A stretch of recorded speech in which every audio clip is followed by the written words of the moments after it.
Saya, Dr. Febriani, akan menemani Sobat Ciho 1 jam ke depan dalam acara Health Talk kita kali ini dengan tema Kenali dan Tangani Kanker Payudara. 1 jam ke depan saya tidak sendirian, tapi saya ditemani oleh narasumber kita pada sore hari ini, yaitu Dr. Abdul Muhaimin Hussein. Selamat sore, dokter. Selamat sore, Dr. Febri. Gimana, dok, kabarnya? Alhamdulillah baik. Gimana, Dr. Febri? Baik juga, dokter. Syukur, alhamdulillah ya. Iya, dok. Terima kasih banyak ya, dokter, atas waktunya pada sore hari ini. Ya. Kita bersama-sama nih, dok, ini memaparkan terkait kanker payudara. Apalagi besok ya, dok, ya, tanggal 26 Oktober kita memperingati Hari Kanker Payudara Sedunia.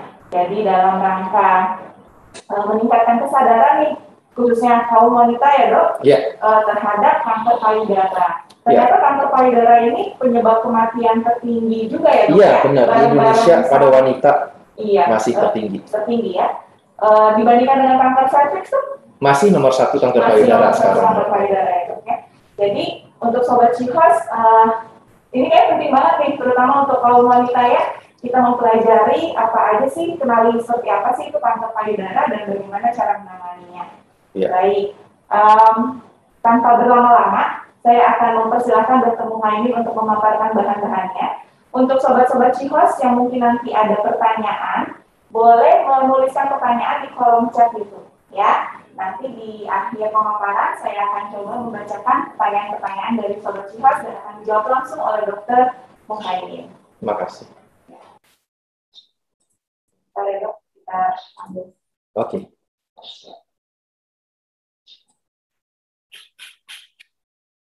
Oh ya, oke. Terima kasih. Saya mulai ya, Dr. Febri ya.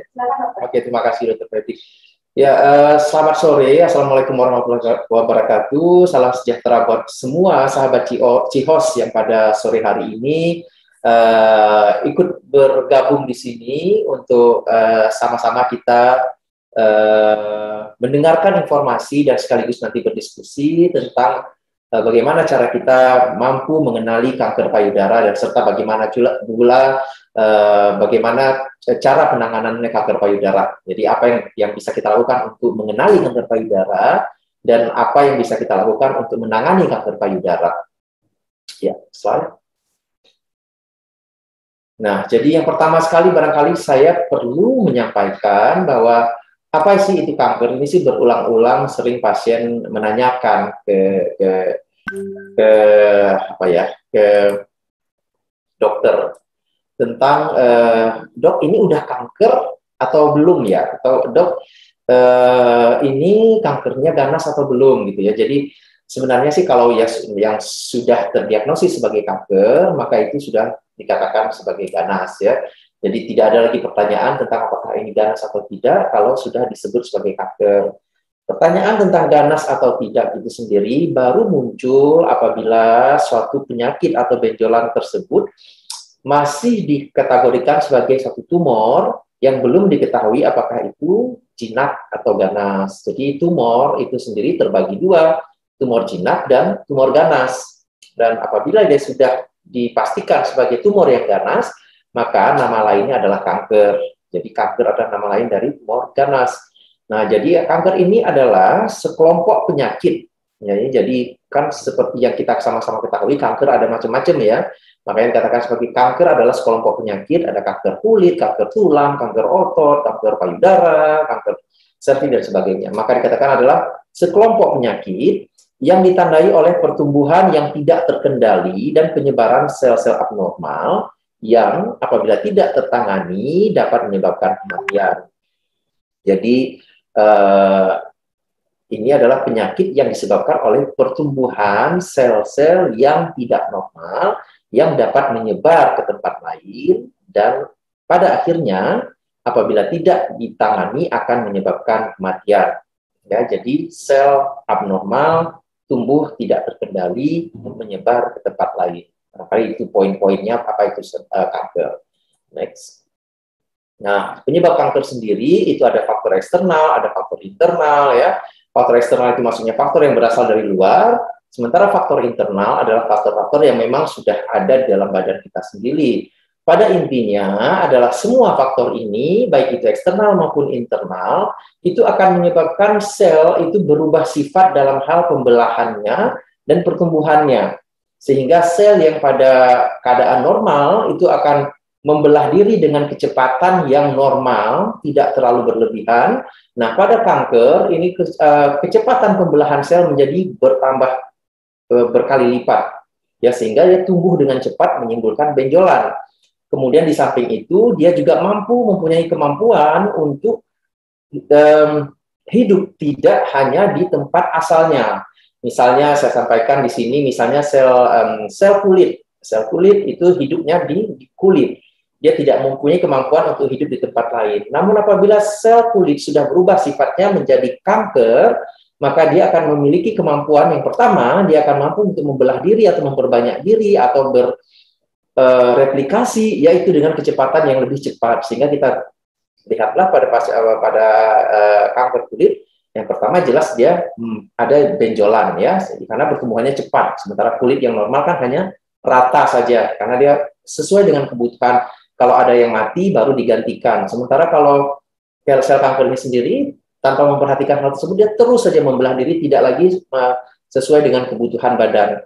Yang kedua, dia juga akan mampu nanti berpindah ke tempat lain. Nah, jadi apabila sel sudah berubah sifat seperti ini, ya, sel dari badan kita sendiri sudah berubah sifat seperti ini, maka dia akan menjadilah sel kanker. Ya, perubahannya itu bisa dari faktor eksternal tadi, ataupun dari faktor internal, sehingga berubah menjadi ganas. Next. Nah, karena kita membicarakan kanker payudara pada sore hari ini, maka tentunya kita harus terlebih dahulu memahami sedikit banyak tentang bagaimana sih sebenarnya payudara normal itu. Nah, payudara normal seperti yang terlihat ini, pemirsa bisa melihat gambar ini, Dr. Feby, bisa ya. Nah, seperti yang terlihat pada gambar ini, itu adalah terdiri dari kulit tentunya yang membungkus payudara, kemudian ada lemak, ya, jaringan lemak, ya, yang menjadi bantalan daripada payudara. Kemudian di bawah jaringan lemak itu akan kita temukan sel kelenjar payudara yang menghasilkan ASI. Kemudian di bawahnya adalah dasar daripada payudara itu sendiri yang melekat ke dinding dada. Itu ada otot-otot dinding dada dan juga ada tulang rusuk, ya, karena letaknya kan di dada, ya, ada tulang iga. Kemudian yang perlu diperhatikan di sini juga adanya kelenjar getah bening. Aliran kelenjar getah bening seperti terlihat pada gambar di sini berupa garis-garis yang seperti jaring-jaring hijau di sini, ya. Nah, ini adalah kelenjar getah bening yang mengalir dari payudara menuju ke ketiak. Sehingga pada penanganan kanker payudara, kita tidak hanya menangani payudaranya saja, tapi juga ketiaknya perlu ditangani, karena seringkali itu sel kanker payudara itu sudah bersembunyi sebagian di dalam kelenjar getah bening ketiaknya, sehingga perlu diperiksa secara lengkap dan juga perlu dilakukan penanganan juga terhadap kelenjar getah bening di ketiak. Ya, next. Nah, ini secara khusus kita memperlihatkan bagaimana sih struktur atau network atau jaringan daripada kelenjar getah bening, ya. Di sini terlihat bahwa kelenjar getah bening itu ada salurannya dan ada kelenjarnya. Yang bulat-bulat ini itu adalah kelenjarnya, ya. Sementara yang seperti jaring-jaring ini adalah salurannya. Nah, jadi sel kanker payudara kalau berkembang di payudara, maka dia akan menggunakan saluran ini untuk mengalir dan akhirnya menempel di satu kelenjar. Kemudian dari kelenjar ini dia bisa terlepas lagi ke kelenjar lain. Demikian juga dengan posisi-posisi yang lain di sini, ya. Nah, yang paling sering itu adalah dia terlepas ke kelenjar getah bening yang letaknya di ketiak. Nah, ini adalah kelenjar getah bening, saluran, dan kelenjarnya sendiri. Apa sih fungsi kelenjar getah bening? Fungsi kelenjar getah bening itu salah satunya adalah yang mungkin perlu diketahui, itu di samping sebagai mengalirkan. Jadi kalau kita di dalam badan kita ini ada pembuluh darah, ya, di samping pembuluh darah yang mengalirkan darah, kita juga ada pembuluh kelenjar getah bening yang mengalirkan protein dan itu melalui saluran yang berbeda. Jadi isinya bukan sel darah merah, tapi isinya itu protein dan sel darah putih. Nah, di sini di kelenjar getah bening ini berfungsi sebagai pertahanan tubuh. Kalau ada luka atau kalau ada infeksi atau kuman yang masuk, maka disinilah dia akan tersaring di kelenjar getah bening. Jadi kelenjar getah bening ini memang diperlukan. Dalam keadaan normal dia tidak menimbulkan masalah, tapi pada keadaan kanker dia dapat dihinggapi oleh sel kanker. Next. Nah, sampai saat ini seperti sampaikan tadi itu masih merupakan kasus yang tertinggi di Indonesia, ya, sering didiagnosis dan penyebab paling sering kedua kematian oleh kanker pada wanita di Amerika Serikat. Nah, di Indonesia sekarang ini masih nomor 1. Kenapa? Karena kanker serviks ya, alhamdulillah saat ini tendensinya sudah menurun, terutama sejak diperkenalkannya, sejak diterapkannya vaksinasi HPV, ya, vaksinasi kanker serviks, sehingga insidensi atau kejadian kanker serviks ini jauh menurun. Akibatnya payudara yang mengambil alih menjadi paling atas. Bukan karena insidensinya bertambah, bukan kejadian yang bertambah, tapi karena yang si juara dulu tuh berhasil ditangani dengan vaksinasi HPV itu, vaksin untuk kanker serviks, sehingga jumlahnya menurun. Justru yang sebelumnya yang nomor 2 menjadi lebih tinggi dari yang nomor 1 sebelumnya. Next. Ya, ini mungkin sama seperti tadi, ya, bagaimana tentang jumlah kanker payudara Indonesia dan insidensinya terus meningkat secara bertahap, ya. Kenapa? Ya mungkin karena perubahan gaya hidup dan sebagainya. Next. Nah, tentu para sahabat Cihos semua tentu sudah sering mendengar tentang stadium, ya, stadium kanker. Nah, pada kanker payudara juga ada penentuan stadiumnya. Bagaimana sih penentuan stadium kanker payudara? Atau apa sih maksudnya stadium itu? Apa sih maksudnya? Stadium itu menjelaskan tentang sejauh mana kanker payudara itu sudah menyebar. Jadi itu dilakukan klasifikasi atau pengelompokan stadium itu berdasarkan 3 komponen yang saya sampaikan tadi. Yang pertama adalah kankernya itu sendiri, tumornya itu sendiri atau kankernya itu sendiri, berapa ukurannya. Kemudian ada tidak di kanker itu yang sudah menyebar ke kelenjar getah bening. Kemudian ada tidak kanker yang sudah menyebar keluar dari kelenjar getah bening, jadinya menyebar lebih jauh lagi. Jadi itu disingkat dengan T, N, dan M. T itu merupakan tumor yang menunjukkan bagaimana sih ukuran si tumor itu sendiri. Kemudian N itu adalah singkatan dari node atau nodus, ya, node itu merupakan gambaran dari bagaimana keadaan kelenjar getah bening, sudah ada atau tidak yang dihinggapi sel kanker. Sementara M itu adalah metastasis atau penyebaran jauh. Itu menggambarkan apakah ada atau tidak ada penyebaran jauh. Dengan menggabungkan 3 faktor ini, ya, maka dapat ditentukanlah stadium berapa itu satu kanker. Misalnya ukuran tumor sekian, tidak ada kelenjar getah bening, tidak ada penyebaran getah bening, maka stadiumnya A. Ukuran tumor sekian, ada kelenjar getah bening, ada penyebaran jauh atau ada M-nya metastasis, maka stadiumnya tentu akan jauh lebih tinggi. Ya, jadi berdasarkan komponen ini ditentukanlah stadium kanker. Next. Nah, secara gambar, ya, mungkin lebih gampang dipahami. Di sini terlihat ini kanker payudara stadium 1. T-nya berapa? Tumornya itu kurang dari 2 cm. Ya, itu kan komponen T. Kemudian N-nya tidak ada. Ya, N-nya tuh kelenjar getah beningnya tidak ada, dan M apalagi, ya, kalau N tidak ada, M biasanya juga tidak ada, ya, maka itu masuklah stadium 1. Kemudian stadium 2 demikian juga, ya, dengan memperhatikan berapa sih ukuran tumornya, berapa sih ada sih tidak sih kelenjar getah bening yang sudah dihinggapi kanker. Di sini misalnya terlihat di sini ada diilustrasikan sebagai warnanya yang normal, misalnya hijau, dan di sini warnanya menjadi merah, ya sebagai mewakili kelenjar getah bening yang sudah dihinggapi sel kanker, gitu. Misalnya, jadi stadium akan naik terus. Demikian seterusnya. Jadi, bagaimana kondisi ukuran tumor, ada tidak kelenjar getah bening, ada tidak metastasis, maka itu akan menunjukkan stadium akan berubah berdasarkan memperhatikan faktor-faktor tersebut. Next. Nah, ini lanjutannya barangkali saya sudah cukup dipahami penjelasannya, ya, bagaimana ukuran, keterlibatan ukuran tumor sendiri, Keterlibatan kanker kelenjar getah bening itu akan menentukan stadium. Semakin besar ukuran tumor, semakin banyak kelenjar getah bening yang terlibat, itu akan semakin tinggi pula stadium dari kanker payudara. Next. Masih dengan penjelasan yang sama, saya rasa sudah cukup paham ya. Kemudian next. Nah, di sini mungkin perlu dijelaskan tentang ini misalnya pada gambar ini kan kankernya itu sudah kena ke kulit ya, atau dia sudah kena ke otot-otot dinding dada. Nah, ini tentunya di sini stadiumnya akan lebih meningkat lagi ya. Jadi yang sebelumnya dia letaknya di dalam ya, karena lama dibiarin dia tumbuh akhirnya keluar kena ke kulit menimbulkan luka ya. Sering ini yang ada luka-luka di payudara karena kanker itu ya itu karena kankernya sudah menyebar hingga ke kulit ya. Next. Nah, naik lagi stadium 3C ya, ini kelenjar getah beningnya itu sudah bertambah sampai dengan ke pangkal leher ya. Ini juga akan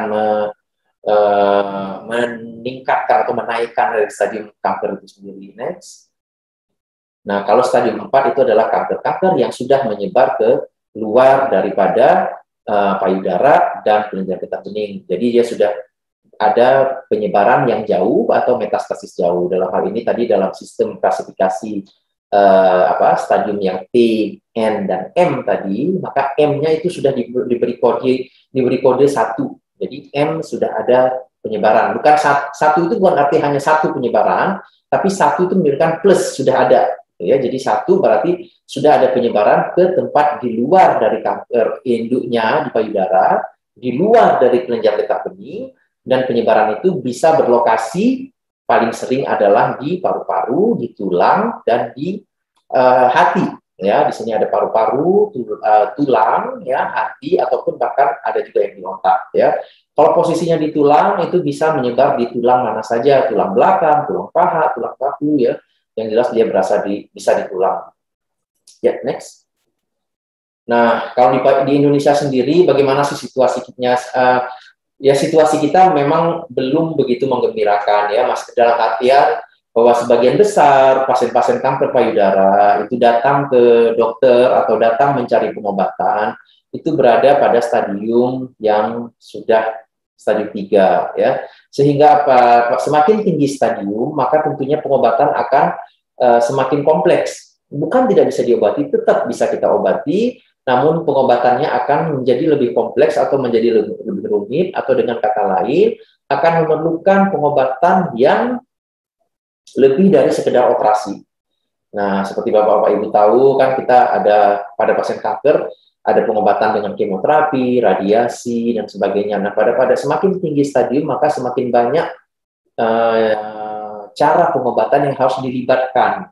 Tidak cukup hanya operasi saja, mungkin perlu ditambah kemoterapi, mungkin perlu ditambah radiasi dan sebagainya. Jadi ya di sini yang ingin saya tekankan adalah kenyataannya di lapangan saat ini, apakah itu disebabkan karena kurangnya pengetahuan ataupun rasa takut yang tidak beralasan terhadap kanker payudara, maka pasien masih paling sering datang itu pada stadium 3. Dan pada pasien pada stadium 3, pengobatannya akan lebih kompleks dibandingkan dengan kalau pasien-pasien datang pada stadium awal. Tapi demikianlah kondisi di lapangan saat ini, maka dengan acara ini ya dengan health talk seperti ini kita harapkan sahabat-sahabat Cihos yang mendengar pada hari ini bisa memahami bahwa jangan menunda pengobatan pada keadaan di mana ditemukan benjolan di payudara. Jadi jangan menunggu. Kalau menunggu nanti stadiumnya akan bertambah naik dan pengobatannya menjadi lebih rumit. Ya, next. Nah, apa sih faktor-faktor resiko? Secara umum itu bisa dikatakan bahwa apabila seseorang wanita itu terpapar oleh hormon estrogen atau hormon yang normal pada wanita untuk perkembangan payudara ya, dalam waktu yang panjang ya, jadi hormon estrogen ini itu merangsang sel kelenjar payudara untuk berreplikasi ya, untuk tumbuh. Nah, semakin lama pengaruh hormon ini dirasakan oleh seorang wanita, semakin lama rangsangan pada kelenjar payudara untuk tumbuh, sehingga kalau berlebihan itu akan merangsang terjadinya kanker. Sehingga kalau haid pertama itu kurang dari 16 tahun, artinya ya cepat haidnya, Kemudian menopause-nya itu lama, lebih dari 50 tahun baru menopause, sehingga dia ada masa yang panjang, haidnya kecepatan, menopause-nya kelamaan, terus ada masa yang panjang di mana dia terus-terusan mendapatkan estrogen, karena selama masa subur wanita, selama dia masih mendapat menstruasi, itu adalah masa-masa di mana estrogennya tinggi. Jadi itu adalah faktor resikonya, haid yang kecepatan atau menopause yang kelamaan. Kemudian tidak pernah menyusui anak, kemudian melahirkan anaknya telat, ya umur di atas 35 tahun, baru melahirkan anak pertama misalnya. Kemudian pernah ada tumor jinak di payudara, kemudian usia lebih besar dari 30 tahun, riwayat keluarga, ya apabila di dalam keluarga ada penyakitnya, ada menderita kanker, itu lebih berhati-hati. Kemudian terapi hormon yang lama, ada orang-orang yang misalnya ada masalah-masalah dengan menopause, sesudah menopause ternyata dia ya muncul problem-problem yang terkait dengan berkurangnya hormon estrogen, maka dia minta di terapi hormon estrogen sebagai pengganti supaya keluhan-keluhannya hilang. Nah, ini kalau berlangsung lama juga bisa menimbulkan kanker payudara. Kemudian obesitas atau kegemukan, ya, karena seorang yang lemaknya tinggi, ya, produksi hormonnya juga akan meningkat. Kemudian juga radiasi atau penyinaran, ya, di daerah payudara intinya. Next. Nah, jadi dari faktor-faktor risiko yang disebutkan tadi, ada yang dapat dirubah dan ada yang tidak berubah. Dapat dirubah artinya seperti riwayat kehamilan. Jadi kan usia kehamilan kan bisa diatur, ya. Maka ingin hamil pada usia lebih kurang dari 35 tahun, nah itu akan mengurangi risiko terjadinya kanker payudara dibandingkan kalau kehamilan itu terjadi pada usia lanjut di atas 35 tahun. Kemudian kontrasepsi oral itu pada penggunaan obat-obat kontrasepsi ini tentunya pada pasien-pasien yang apalagi keluarganya itu ada riwayat kanker payudara segala macam, tentunya ini sebaiknya dihindari, digantikan dengan metode kontrasepsi yang lain. Kemudian hormon pengganti dan sebagainya, alkohol, kegemukan, ya itu semuanya adalah faktor-faktor yang dapat dirubah. Menarche ini pada sisi yang sebelah, ya sebenarnya menarche ini adalah faktor yang tidak dapat dirubah, yaitu umur menstruasi pertama itu tidak terjadi secara alami, kita tidak bisa mengatur, maka itu termasuk faktor risiko yang tidak dapat berubah. Tidak dapat berubah lain, faktor risiko yang tidak dapat berubah lainnya itu riwayat keluarga, tentu kita tidak bisa merubah, ya. Kalau memang dalam keluarga sudah ada kanker payudara, ya kita tidak bisa merubah gitu. Kemudian siklus menstruasi yang tidak teratur, riwayat karsinoma sebelumnya, karsinoma itu adalah kanker, ya. Kemudian umur ya tentunya adalah proses alami yang manusia tidak dapat menahan, ya, sehingga ini adalah faktor-faktor risiko yang tidak dapat dirubah. Nah, ini lanjutan yang tadi lagi sih sebenarnya. Next. Nah, ini adalah barangkali summary, ya, atau ringkasan rangkuman dari faktor-faktor yang mempengaruhi terjadinya kanker payudara, ya. Apa-apa aja yang bisa meningkatkan terjadinya kanker payudara? Misalnya, satu, berat badan yang tinggi, ya, berat badan yang overweight, ya, itu meningkatkan resiko. Kemudian gaya hidup yang banyak duduk, ya, kerjaannya tuh ya lebih kerjaan yang benar-benar kantoran gitu loh, sepanjang seharian itu duduk gitu, ya, jadi nggak duduk meeting segala macam, sehingga memang secara fisik, ya, badan kita itu menjadi tidak fit, ya, tidak fit, sehingga ini memang beresiko terhadap terjadinya kanker payudara. Kemudian minum alkohol, ya, terpapar radiasi, usia yang terus bertambah gitu, ya, tidak bisa kita hindari.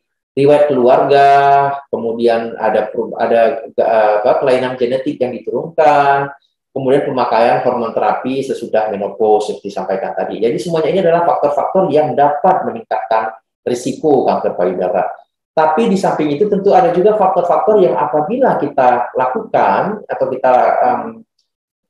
apabila kita terapkan, ya, aplikasikan, itu justru akan menurunkan risiko kanker payudara. Ini ada faktor-faktor yang perlu diperhatikan supaya kita resiko kita mengidap kanker payudara itu menjadi lebih rendah.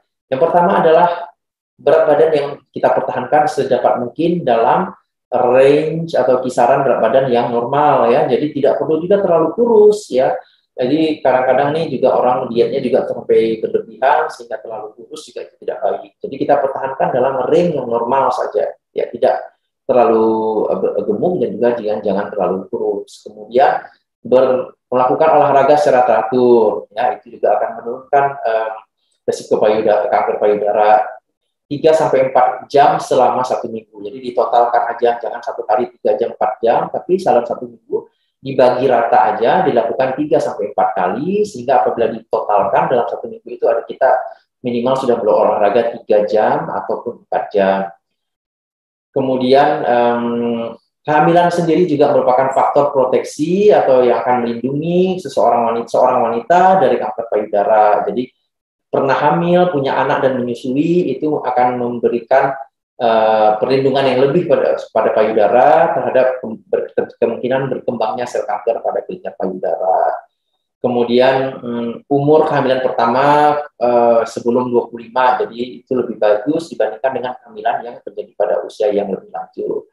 Kemudian menyusui selama lebih dari 15 bulan ya, jadi menyusui yang dianjurkan kan 2 tahun ya, jadi kalau menyusui di atas 15 bulan aja itu sudah cukup baik untuk melindungi payudara dari terhadap berkembangnya kanker payudara. Kemudian menopause sebelum usia 50, jadi menopause pada usia yang kurang dari 50 tahun, itu melindungi seorang wanita dari paparan hormon estrogen yang terlalu lama, karena kalau masih aktif menstruasi, maka hormon estrogennya masih tetap tinggi dihasilkan, sehingga ya tentunya itu akan meningkatkan resiko terjadinya kanker payudara. Ya, next. Ya, jadi ini adalah top 5 ya penyebab kanker payudara pada wanita karir ya, wanita yang bekerja. Yang pertama adalah karena wanita bekerja biasanya tidak menyusui ya, karena terkendala dengan pekerjaan. Kemudian hamil menjadi lebih telat ya pada usia yang lebih lanjut karena juga masalah dengan pekerjaan ya, pendidikan dan pekerjaannya. Tentu saja wanita bekerja akan menghadapi stres yang lebih banyak, di samping stres di rumah juga akan ada stres lagi yang dihadapi pada saat bekerja. Kemudian yang belum lagi terkait dengan jam kerja, ya jam istirahat yang kurang karena kecapean ataupun karena lokasi pekerjaan yang mengharuskan seorang wanita itu berada di luar atau berada dalam lingkungan yang udaranya tuh tinggi tingkat polusi udaranya, sehingga terpapar terus tuh dengan segala macam racun yang ada di dalam udara yang dihirup karena berada dalam lingkungan kerja yang tidak sehat. Nah, ini penting sekali ya. Apa sih gejala dan tanda kanker payudara ya? Yang pertama adalah benjolan ya. Jangan anggap remeh benjolan apapun pada payudara ya, bahkan pada ukurannya yang paling kecil sekalipun. Karena apa? Yang pertama perlu sahabat Cihos ketahui adalah benjolan di payudara itu, kalau dia masih kecil, ya umumnya memang kita sih pasti pasien-pasien itu pastinya sudah tahu pada saat benjolannya kecil ya. Jangan dianggap remeh karena justru benjolan yang lebih kecil, yang kecil ini itu kalau dia ganas ya, dia kayak begini. Maksud saya kanker itu tidak ditentukan dengan ukuran benjolan. Kalau memang dia kanker dari kecil pun juga dia sudah kanker. Ya, jadi jangan menunggu munculnya gejala-gejala lain, misalnya terutama itu nyeri. Ya, jadi kalau ada benjolan payudara normal, mestinya kan tidak ada benjolan yang teraba ganjelan atau apa gitu yang diteraba, itu mestinya tidak ada. Nah, kalau dia sudah ada, maka jangan menunggu muncul gejala lain untuk memeriksa ke dokter. Banyak pasien yang beranggapan bahwa benjolan tanpa nyeri itu oke-oke saja, tidak apa-apa. Justru pada saat seperti itulah adalah saat terbaik untuk diperiksakan ke dokter supaya dapat ditangani secara lebih simple, secara lebih sederhana. Dan perlu diketahui adalah sebagian besar benjolan yang kecil seperti ini itu, begitu teraba itu, sebagian besar adalah jinak. Jadi jangan jangan ada kekhawatiran yang berlebihan sehingga tidak berani periksa, takut itu ganas. Padahal sebagian besar ya, kalau kecil-kecil seperti ini adalah jinak ya. Jadi jangan menunggu munculnya gejala lain. Gejala lain selain dari benjolan, yang paling sering adalah benjolan ya. Tidak peduli berapa ukurannya, itu bisa kalau dia memang ganas sebesar biji jagung juga bisa ganas. Jadi jangan berpatokan pada besar kecilnya. Atas nama benjolan ya, berapapun ukurannya segera periksakan. Kemudian keluhan yang lain adalah benjolan di ketiak. Yang saya sampaikan tadi itu kemungkinan kalau ada benjolan di ketiak adalah disebabkan karena penyebaran ke kelenjar getah bening di ketiak. kemudian ada cairan puting susu atau retraksi puting susu. Puting susunya itu kayak ketarik ke dalam atau keluar cairan puting susu dari puting susu di luar masa-masa menyusui, ya, yang mestinya tidak keluar cairan apapun dari puting susu itu keluar, apalagi kalau bercampur darah di cairan puting susunya. Tanda yang lainnya adalah misalnya ada sembab di kulit, ya, kulit itu menjadi kelihatan pori-porinya membesar, ya, pori-porinya membesar, kelihatan seperti kulit jeruk. Nah, itu juga harus diwaspadai. Next. Nah, jadi perhatikan kita sahabat Cilo semua, ya, tentunya bisa melakukan ini tanpa harus ke dokter, ya. Perhatikan, ada tidaknya benjolan, ada tidaknya puting susu yang tertarik ke dalam, ada tidaknya kulit payudara, ya, yang menjadi juga tertarik ke dalam, jadi kayak ada lesung pipit di situ, misalnya, jadi kayak ketarik ke dalam. Ada tidaknya benjolan, ada tidaknya cairan yang keluar dari puting susu. Kemudian ada tidaknya kemerahan, ya, pada kulit payudara. Kemudian ada tidaknya perubahan pada kulit payudara sendiri, seperti misalnya tadi kulitnya menjadi sembab, ya, kayak bengkak gitu, sehingga pori-porinya melebar dan kelihatan seperti kulit jeruk. Nah, itu juga harus diperhatikan, ya. Jadi itu early signs, itu adalah tanda-tanda awal dari kanker payudara. Tapi bisa juga bukan kanker payudara. Jadi yang pesannya di sini adalah kalau menemukan tanda-tanda seperti ini, tolong diperiksakan, jangan menunggu gejala. Jangan berdalih bahwa kalau tidak ada nyeri tidak masalah. Itu salah. Itu akan menyebabkan keterlambatan dalam penanganan kanker payudara. Cukup dengan melihat adanya gejala ini saja sudah cukup untuk datang ke dokter untuk dilakukan pemeriksaan. Next. Nah, ini contohnya tadi yang kulit, ya, kulitnya itu menjadi sembab sehingga terlihat seperti kulit jeruk, pori-porinya melebar, ya. Next. Nah, ini dari jarak dekatnya seperti ini, ya. Next. Nah, ini kalau sudah luka tentunya ya semua orang sudah tahu tanpa harus ini. Nah, ini adalah stadium yang lanjut dari suatu kanker payudara. Next. Sama, ya, yang tadi. Next, kanker payudara. Nah, ini karena kulit yang saya katakan tadi sebagai kulit yang seperti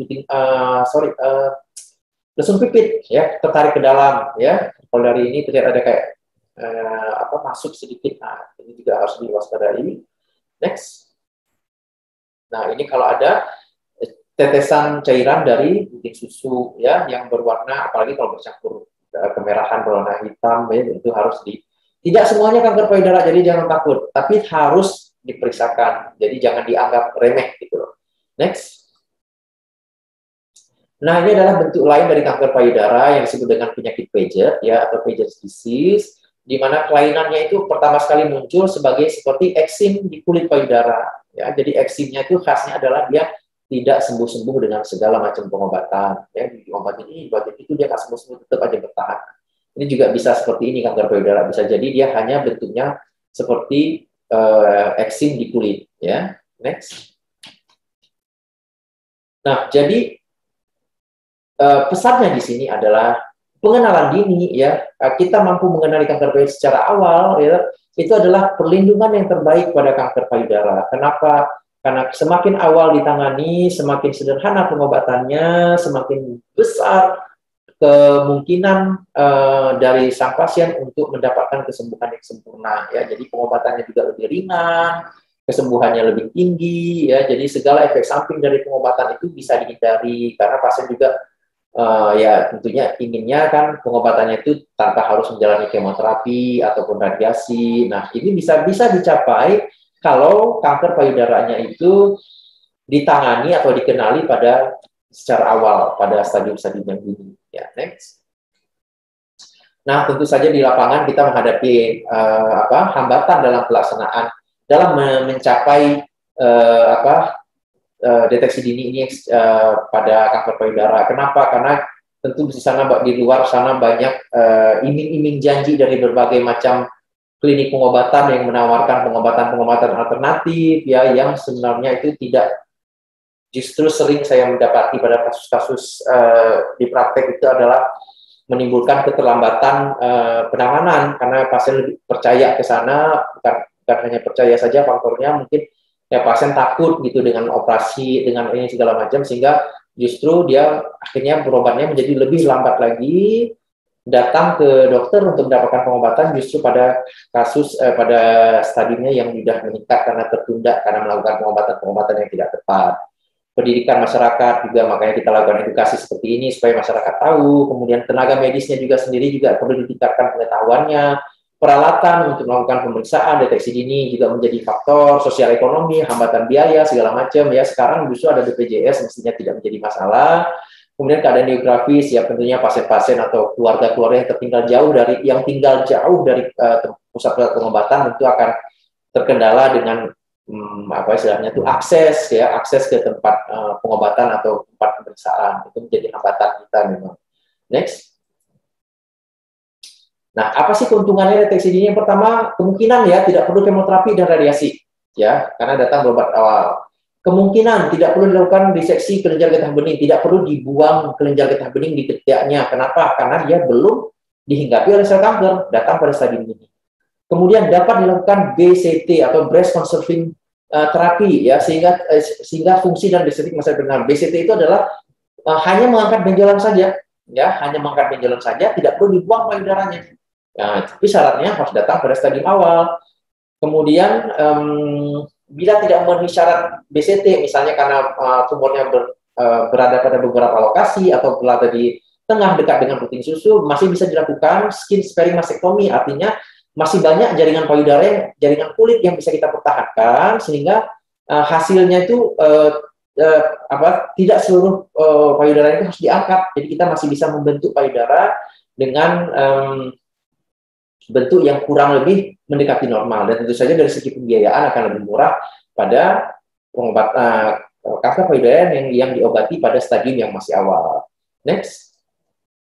Nah, metode screening itu, nah, bagaimana sih cara kita mengetahui secara dini ada tidaknya kanker payudara? Itu kita melakukan screening, ya, penapisan atau screening, bagaimana pemeriksaan screening kanker payudara. Nah, screening ini sendiri dilakukan dengan 3 cara. Yang pertama dengan mamografi, ya, pada usia di atas 40 tahun. Kemudian sadari, periksa payudara sendiri, disingkat dengan sadari, yang tentunya ini dilakukan oleh pasien. Kemudian yang ketiga adalah pemeriksaan dokter. Ya, jadi ada 3 cara untuk melakukan deteksi dini. Yang pertama dengan mamografi, dengan sadari, ataupun dengan pemeriksaan dokter. Next. Nah, pemeriksaan payudara ini, payudara atau sadari, ya, pemeriksaan payudara sendiri, ya, disingkat sebagai sadari, ini dilakukan oleh pasien. Kemudian pemeriksaan yang oleh dokter tentunya dilakukan juga oleh dokter, ya, ataupun yang satu lagi tadi adalah dengan melakukan mamografi, ya. Jadi 3 cara untuk melakukan untuk mendeteksi kanker payudara secara dini. Next. Nah, sadari itu tujuannya adalah mampu mengenali topografi atau bentuk payudara, ya, jadi secara normal itu, sehingga apa, tidak ada benjolan, kan sadari itu harus dilakukan. Kapan sih dilakukan? Yaitu dilakukan kurang lebih, ya, paling cepat itu hari ke-7 sesudah haid dimulai. Jadi begitu hari pertama haid, hitung 7 hari kemudian baru mulai lakukan sadari. Kenapa pada saat itu? Kenapa dilakukan pada hari ke-7 tersebut? Hari ke-7 dan seterusnya, ya, tapi jangan melebihi hari ke-14. Ya, jadi hari ke-7 sampai 14 sesudah haid dimulai. Karena pada saat itu konsistensi payudara itu sudah lebih lunak untuk diraba, karena dia sudah lagi tidak tegang, karena pada awal-awal menstruasi itu kan payudara lebih sulit untuk diraba, ya, karena lebih tegang. Nah, sesudah itu dia menjadi lebih lunak. Nah, pada saat itu akan lebih mudah untuk diraba. Kemudian tentu saja ini perlu dikombinasikan. Kalau ada keraguan, itu kita kombinasikan dengan pemeriksaan oleh dokter dan mamografi. Ya, mamografi itu adalah teknik dengan pemeriksaan ronsen, khusus ronsen untuk payudara. Nah, untuk sadari, next. Sadari atau pemeriksaan payudara sendiri itu kita mengandalkan penglihatan, ya, dengan melihat bagaimana bentuk payudara, bagaimana kulitnya, bagaimana ada tidak puting susu yang tertarik, ya, itu dengan melihat, dan satu lagi dengan merasakan, ya, dengan merasakan. Jadi di samping dengan melihat, kita juga perlu merasakan dengan meraba payudaranya sendiri. Next. Nah, bagaimana sih ini? Nah, berdirilah di depan cermin, kemudian berdiri dengan berkaca pinggang, ya, kemudian dengan mengangkat kedua lengan. Ya, tujuannya untuk melihat adakah perubahan bentuk payudara, kulitnya bagaimana, kemudian sekaligus terlihat juga kalau ada kelainan di ketiak. Nah, cukup dilakukan 1 bulan 1 kali, ya, tidak perlu setiap hari. 1 bulan cukup sekali, yaitu setelah hari ke-7, sesudah haidnya mulai, ya, hari ke-7 menstruasi. Hari ke-7, walaupun pada saat itu menstruasi sudah berhenti, ya, tapi ya hari ke-7 sesudah menstruasinya dimulai. Nah, pada saat itu payudara menjadi lebih mudah diraba, ya, lebih mudah untuk diraba, ya. Next, jadi, nah ini bagaimana cara kita meraba? Intinya adalah agar kita meraba seluruh payudara. Jangan ada daerah yang terlewatkan, tidak teraba, ya, karena lokasi tumor payudara kan bisa di mana aja. Sehingga untuk menghindari ini miss atau terlewatkan, maka perlu diraba secara menyeluruh, jangan ada yang kelewatan. Caranya bisa macam-macam. Misalnya meraba dari tepi ke arah tengah, seperti pada gambar, ya. Dari tepi ke arah tengah, kemudian pindah-pindah posisi, ya. Dari sini, sini, pokoknya semuanya diraba pelan-pelan dengan 3 jari. Kemudian ini juga atau naik turun, ya, dari sini naik sana, turun, naik, semuanya diraba. Atau dengan gerakan melingkar, buat lingkaran kecil dulu, udah gak apa-apa, lingkaran besar lagi dulu di sampingnya sampai seluruh daerah payudara ini teraba, ya. Atau dengan membuat gerakan-gerakan seperti ini, gerakan-gerakan lingkaran kecil ini seperti ini, ya. Bisa dilakukan pada posisi berdiri ataupun pada posisi tidur. Nah, ya, dengan meletakkan satu bantal di belakang supaya payudara itu menjadi lebih menonjol, lebih gampang untuk diraba. Kalau ada benjolan yang letaknya itu agak dalam, ya, jadi bisa letakkan payudara di bantal di belakang dada ini supaya dia dada membusung, ya. Bisa juga dilakukan sambil berdiri. Nah, cukup 1 bulan sekali, ya, lakukan dengan teknik seperti ini, dan jangan lupa untuk memijat puting susu untuk melihat apakah ada cairan yang keluar. Nah, jadi di samping perabaan tadi, kita melihat dulu yang pertama, ya, melihatnya di depan cermin, kemudian dengan perabaan dengan syarat tadi, seluruh payudara itu teraba, jangan ada yang bagian yang kelewatan, kemudian pijat puting susu, ada tidak cairan yang keluar. Next, ini yang tadi, ya, ini secara lebih detail. Nah, tentu saja untuk kalau ada keraguan, ya, itu kita bisa melakukan pemeriksaan ke dokter, ya. Dokter akan melakukan pemeriksaan dan mungkin kita akan melakukan USG ataupun dengan mamografi sesuai dengan kondisi yang dibutuhkan. Next. Nah, next. Ini adalah, nah, mamografi yang saya sebut tadi, itu adalah teknik pemeriksaan payudara dengan menggunakan alat ini, alat ronsen ini. Tapi alat ronsen ini khusus melihat payudara saja, ya. Jadi alat ronsen yang khusus dibuat untuk melihat ada tidaknya pengapuran di kelenjar payudara yang dengan gambaran tertentu, gambaran yang khas, ya. Jadi payudara itu kalau ada pengapuran dengan gambaran yang tertentu yang terlihat di mamografi, itu akan membantu kita untuk menentukan apakah ada kanker payudara atau tidak. Keuntungan dari mamografi ini, dia dapat mendeteksi kanker payudara yang masih berukuran sangat kecil, yang bahkan tidak bisa teraba ataupun tidak terlihat dengan USG. Nah, dia akan terlihat dengan mamografi. Tapi dengan catatan usianya itu di atas 40 tahun. Kenapa di atas 40 tahun? Pada usia-usia muda, itu jaringan payudara itu masih dense, masih padat, ya, sehingga kemampuan mamografi untuk mendeteksi itu menjadi lebih rendah. Kemampuan sinar X untuk menembus jaringan payudara yang lebih padat itu menjadi lebih rendah, sehingga bisa jadi dia tidak kelihatan. Di samping itu, pemeriksaan mamografi sendiri dilakukan dengan menekan payudara, dan tentunya dia kan tidak nyaman pada payudara-payudara yang masih di bawah dari 40 tahun, karena dia akan terasa sedikit nyeri, ya, karena jaringan payudaranya masih padat. Nah, pada di atas 40 tahun, jaringan payudara itu tidak sepadat dia di bawah 40 tahun. Pemeriksaan mamografi dengan sinar X ini akan lebih sensitif untuk melihat ada tidaknya pengapuran-pengapuran yang mencurigakan, dan di samping itu juga lebih tidak nyeri dibandingkan dengan melakukan pemeriksaan pada payudara yang masih padat. Next. Ini adalah bagaimana mamografi itu akan terlihat ya. Next. Nah, kapan sih kita melakukan pemeriksaan payudara ini? Nah, dari American Cancer Society ya, masyarakat kanker di Amerika ya, perhimpunan kanker di Amerika itu menganjurkan pada wanita mulai usia 20 tahun itu sudah mulai.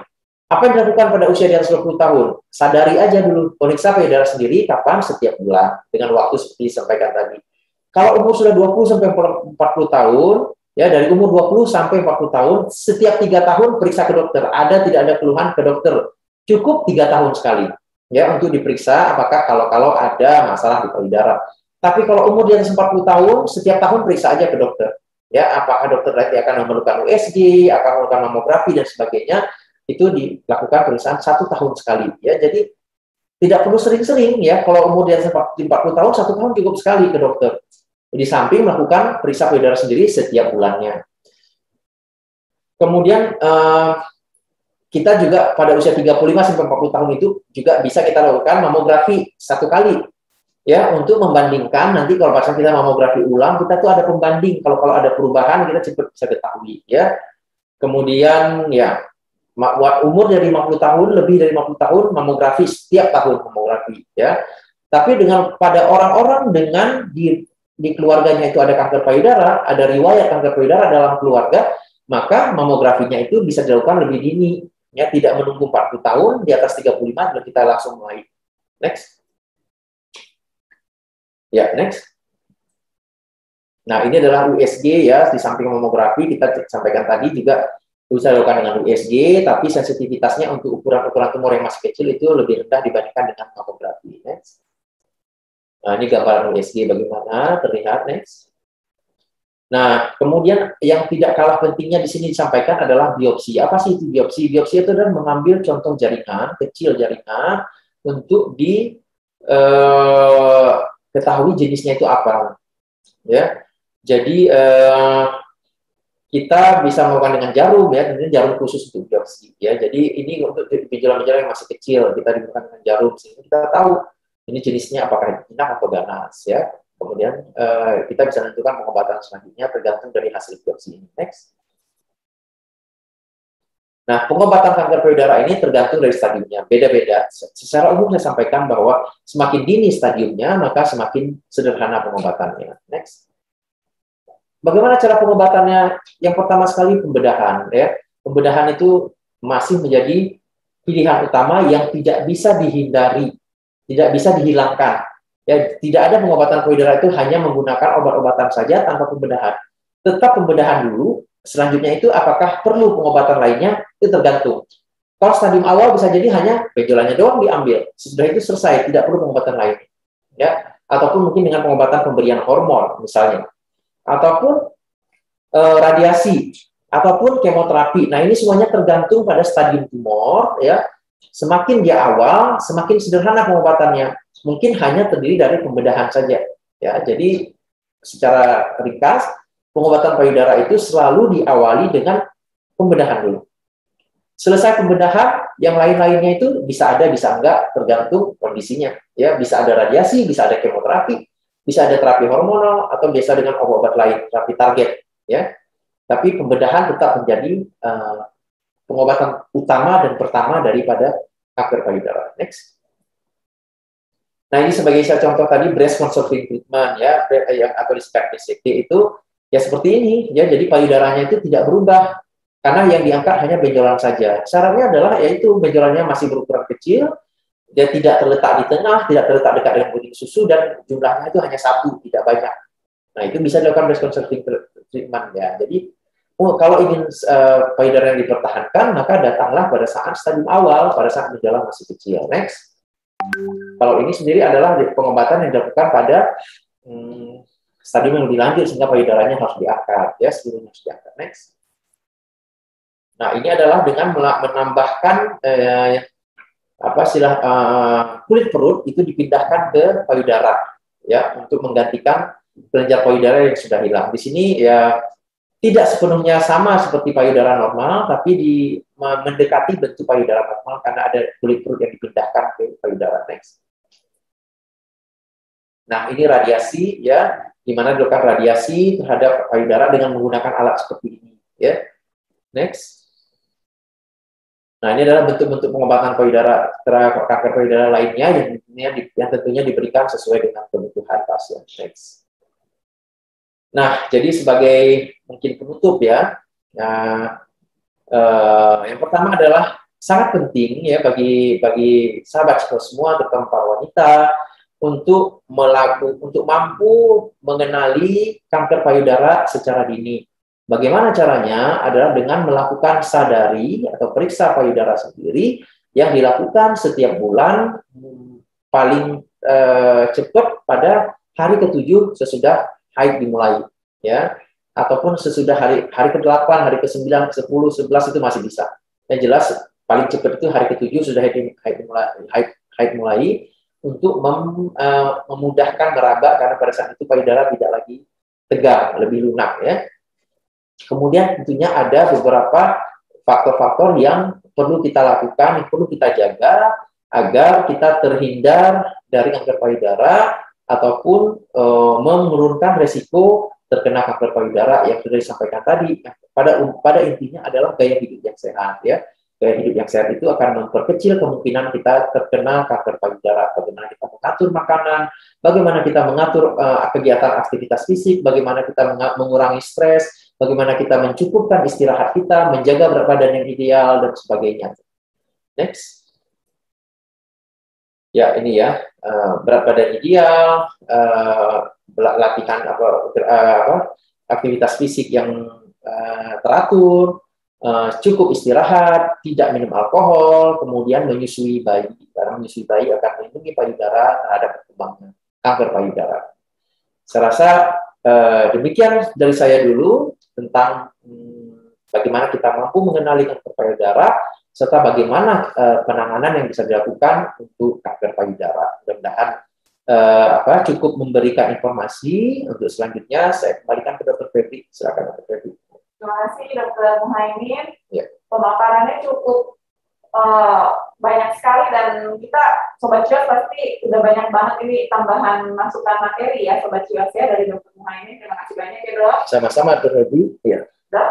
Di sini di chat di YouTube kita sudah ada banyak beberapa pertanyaan, ada kurang lebih 7 penanya ini Dok ya. Saya coba lebih cepat aja Dok ya. Yang pertama dari Ruben Channel, sore Dok mau tanya, kalau wanita sudah punya anak ada potensi kanker payudara ada?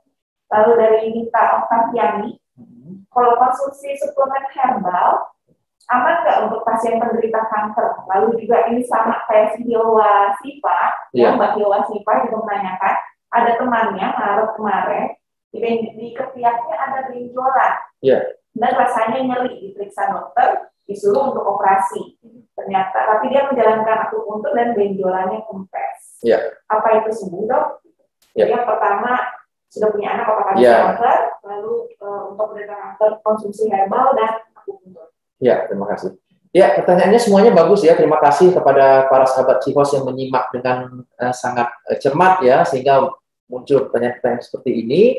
Yang pertama tadi, apakah sudah punya anak itu masih bisa menimbulkan kanker payudara? Saya sampaikan di sini adalah bahwa wanita-wanita yang sudah pernah melahirkan dengan usia melahirkan pertama di bawah dari 35 tahun, kemudian diikuti dengan menyusui, terutama apalagi kalau menyusuinya sampai dengan genap 2 tahun, maka resiko terjadinya kanker payudara pada wanita seperti ini menjadi lebih rendah. Artinya, kalau kita membandingkan 2 kelompok ya, ada satu kelompok adalah wanita yang melahirkan pada usia di atas 35 tahun, tidak menyusui, ya,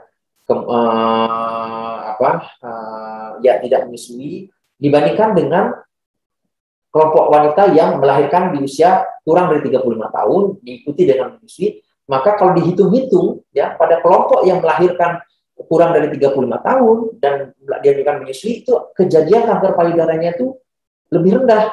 Sehingga disimpulkanlah dari pengamatan seperti ini bahwa oh ternyata orang-orang yang melahirkan pada usia lebih muda, orang-orang yang menyusui bayinya selama 2 tahun lengkap, itu resikonya menjadi rendah. Artinya, kalau kita menerapkan hidup yang seperti itu, bukan berarti 100% kita terhindar dari kanker payudara, tapi kita membantu untuk memperkecil terjadinya kanker payudara. Karena apa? Karena faktor-faktor penyebab kanker payudara itu sendiri kan bukan hanya masalah melahirkan atau menyusui saja. Bagaimana gaya hidupnya? Bagaimana istirahatnya cukup tidak? Bagaimana makanannya baik atau tidak? Berat badannya bagaimana? Dan sebagainya, dan sebagainya. Jadi, kalau faktor-faktor yang lainnya itu tidak dikontrol juga, ya tetap saja resiko kanker payudara tetap ada, ya, walaupun memang sudah menjadi sudah menjadi fakta yang diterima di semuanya bahwa menyusui kurang dari 30, menyusui dalam umur yang menyusui sampai dengan 2 tahun, melahirkan usia kurang dari 35 tahun, melahirkan pertama, itu akan melindungi seorang wanita untuk memperkecil kemungkinannya terkena kanker payudara. Demikian. Kemudian tadi benjolan di ketiak. Dia punya kanker payudara, lalu mengkonsumsi suplemen herbal. Oh ya, bagaimana sih herbal itu perannya pada kanker payudara? Saya sampaikan di sini ya. Saya tidak akan memvonis bahwa herbal itu tidak bermanfaat atau justru membahayakan sebelum kita mendapatkan data-data yang cukup, ya. Namun saran saya adalah oke saja mengkonsumsi herbal, ya. Oke, mengkonsumsi herbal itu tidak ada masalah, ya, selama tidak ada efek samping. Namun itu semua dilakukan sesudah melakukan konsultasi dan pengobatan lengkap dengan dokter. Ya, jadi ketemu dokter dulu, dilakukan pengobatan yang standar, dilakukan ini itu segala macam. Karena toh pada satu titik, ya, sesudah pengobatan dokter selesai, ini ibu kita lakukan ini dulu ya, sesudah ini kita gini. Nah, sesudah selesai semua pengobatannya komplit, nah itu akan ada fase di mana kita hanya melakukan pasiennya itu kita observasi aja, nanti ibu setiap 3 bulan datang ya kontrol, atau setiap 4 bulan datang, karena kontrol itu kan semakin lama semakin kita perjarang. 1 tahun pertama 3 bulan sekali kita kontrol, setahun berikutnya 4 bulan sampai 6 bulan sekali kita kontrol gitu, sampai akhirnya tuh kita hanya kontrol 1 tahun sekali. Nah, pada masa-masa kontrol ini seringkali kita tidak memerlukan pengobatan lagi. Nah, silakan pada fase ini melakukan pengobatan herbal. Tapi jangan melakukan pengobatan herbal yang menyebabkan ibu-ibu tidak berobat ke dokter karena sudah berobat herbal. Itu yang berbahaya, ya. Jadi lakukan dulu pengobatan yang standar, ya. Sesudah pengobatan standar selesai, nah silakan kalau berlanjut ke herbal karena mungkin herbal akan bermanfaat untuk mencegah kekambuhan misalnya. Walaupun saya terus terang tidak memiliki data ilmiah untuk mendukung pernyataan tersebut, tapi setidaknya kalau pengobatan dengan dokternya sudah selesai, herbal itu boleh dilakukan. Tapi jangan sampai herbal duluan nih, herbal, nggak ke dokter, atau ke dokternya udah stadiumnya lanjut. Mengenai benjolan yang di ketiak itu sendiri, apalagi kalau disertai dengan rasa nyeri, ya, itu saya curiga itu malah bukan kanker, bukan penyebaran kelenjar getah bening, penyebaran kanker ke kelenjar getah bening. Saya justru curiga itu sebagai suatu sumbatan dari folikel kelenjar atau pori-pori situ kelenjar. Misalkan di daerah ketiak kan ada kelenjar lemak, ya, juga ada folikel rambut yang tersumbat sehingga terinfeksi, ya, sehingga menimbulkan benjolan yang terasa nyeri. Nah, bagaimana dengan benjolan ini? Dia akan bisa sembuh sendiri dengan pengobatan tanpa harus dilakukan tindakan lain, sehingga bisa jadi pada saat dilakukan tindakan akupuntur karena namanya juga infeksi, ya, dia akan mereda sendiri. Ya, kebetulan dilakukan dengan akupuntur. Jadi kalau dia kanker, ya, umumnya kalau masih berupa benjolan yang apalagi letaknya di ketiak itu tidak nyeri. Ya, jadi hanya benjolan saja, teraba keras, tapi tidak nyeri. Justru kalau nyeri, kita berpikir ini kemungkinan besar adalah infeksi. Makanya dia bisa mereda dengan sendirinya tanpa pengobatan, karena memang bukan kanker. Ya, saya rasa 3 pertanyaan sudah, ada lagi? Masih ada lagi 2, boleh ya, dok, ya? Untuk pasien penderita kanker payudara, apakah bisa untuk mendapatkan vaksin COVID? Itu dari Ibu Yulia. Lalu juga satu lagi dari yang terakhir, dari Akida Tobi. Soalnya dok mau tanya, apakah ada pengaruh memakai bra saat tidur dan terjadinya kanker? Terima kasih. Eh, Vaksinasi COVID itu bisa dilakukan pada pasien kanker payudara. Jadi tidak perlu khawatir, pasien-pasien kanker payudara silakan datang ke pusat-pusat vaksinasi untuk mendapatkan vaksinasi COVID-19.